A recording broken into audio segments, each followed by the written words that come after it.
One Tonne Life is presented by Vattenfall, Volvo and Aarhus.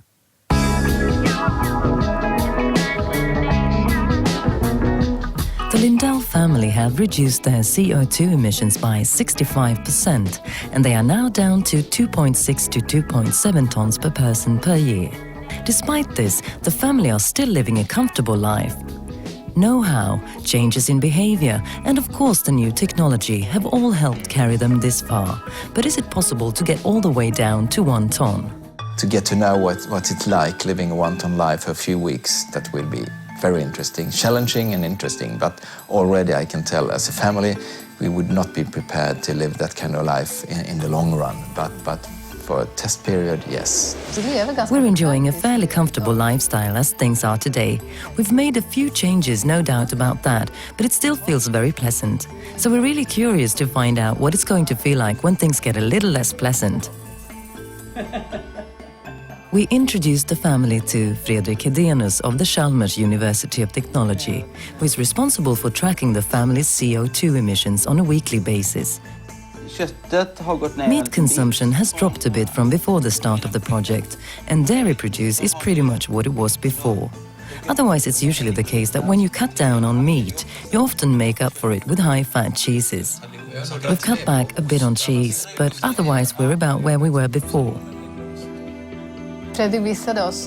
Fredrik showed us graphs of our consumption patterns for various items, and I have to say I'm really quite pleased with our performance so far. It looks quite good actually. We've cut down considerably on certain things, but we still have quite a lot yet to do. If I would summarize how the family have done so far, I think they've made a good job. Especially the transport emissions have reduced by more than 90%. They still have some work to do when it comes to food and also other consumption like clothing and ordinary shopping. But especially where they have got the help from new technology, you can see that the emissions have reduced quite significantly. Food is a big part of it. Then there's that rucksack consisting of the house and furniture. That's really where the main focus is. The car is actually a relatively minor part in assessing what is most important, less important, and easy. It was cool seeing the statistics, what to get rid of, how to reduce our carbon dioxide footprint.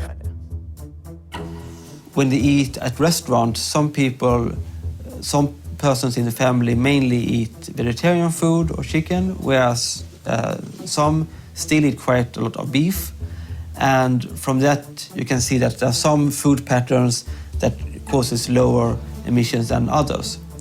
Where I feel I can save most is by cutting back even more on meats. Do you know what food to make? Not entirely, but I thought we'd ask ICA for advice. Compose a week's menu with just vegetarian dishes. Nej, men det kan du säkert göra. Now that the family is going to try and get down to 1 ton, well, that's when they face their real challenge. Since food still accounts for a very large proportion of their total emissions, that's where they're going to have to make some serious choices.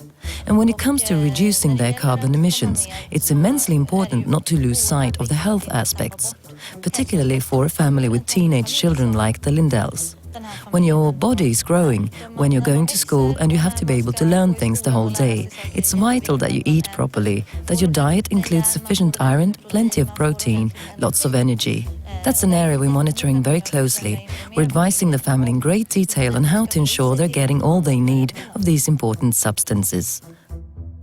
The thing is that a large proportion of the energy they consume comes from the sun, so there isn't really a whole lot more for them to do there.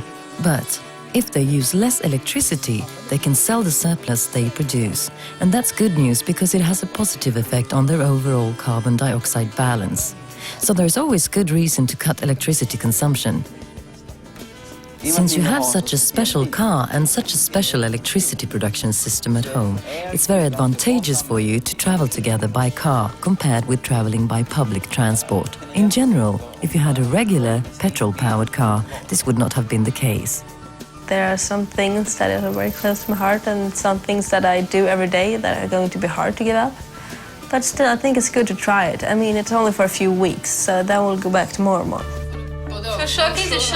Don't try your persuasion tactics on me. That's a real salesman's pitch you're trying on there. I think, maybe right or wrong, that my wife Alicia and daughter Hannah will be more attached to some habits than me and Jonathan is. So I think we hanging in there to the One Tonne life is going to be easier for me and Jonathan than for them. One number that I have been surprised by before is that horses have such a big carbon footprint. When the students at Hannah's school in Nacka organized a Green Day, an event to inspire a more sustainable lifestyle and greener entrepreneurship, the students invited the OTL experts to give presentations and participate in a panel discussion. The One Tonne Life project is so concrete and so concretely presented that today we need narratives to make things easy to understand. Environmental issues often tend to feel rather remote from our everyday lives. What we need is to make the topic far more mainstream, far more accessible, quite simply hotter. Here we've really succeeded, linking together research, business and the very latest developments with the students' concrete questions. That's really very exciting, I feel. What do the family think now they've had some time to absorb all the figures Fredrik presented? Is 2.6 tons the absolute pain threshold? I really have no idea how going to. Right now it feels very good since we have already went down so much. So maybe we will reach our goal and get down to 1 ton. The family have done an amazing job. So even if they were to say that 2.6 tons is what they can manage, well, just imagine if all families were able to do as much. What a difference that would make. I see this as an adventure. I mean, the whole point of the project is to see if we can get down to 1 ton. Of course, we want to give it our best shot. We got into this project and the goal, the name of the thing is One Tonne Life. So we want to reach it, you know, competing spirit. In the next program, we'll see if the family reached their target, 1 Tonne Life. And we'll also get to meet landscape architect Johan Pajo and others. Don't miss it.